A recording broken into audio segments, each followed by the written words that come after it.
Laban, hindi lapastangan.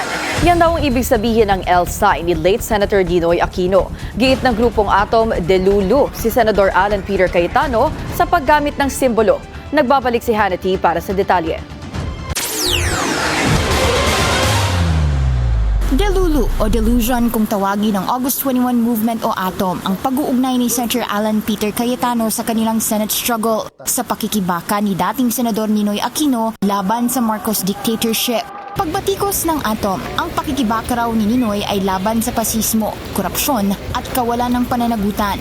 Mga katangiang anilay makikita raw sa mga kaalyado ng kampo ni Cayetano. Sabi ng grupo, this was the very nature of evil which Ninoy fought against. Muli kasing binuhay ni Cayetano ang laban sign sa kanyang Independence Day livestream. Panawagan ng Atom, bumaba na lang daw siya sa pwesto bilang senador.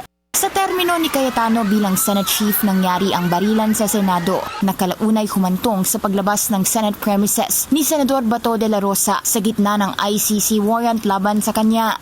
Pero hindi nagpatinag si Cayetano. Sa isang hiwalay na pahayag, iginiit niyang walang sino mang may monopolyo sa pangalan ni Ninoy Aquino. Anya, hindi raw siya naghahambing ng sarili sa bayani ng EDSA. Ang kanyang iniuugnay sa sarili ay ang mga prinsipyong pinaglaban umano ni Ninoy, Rizal at Bonifacio.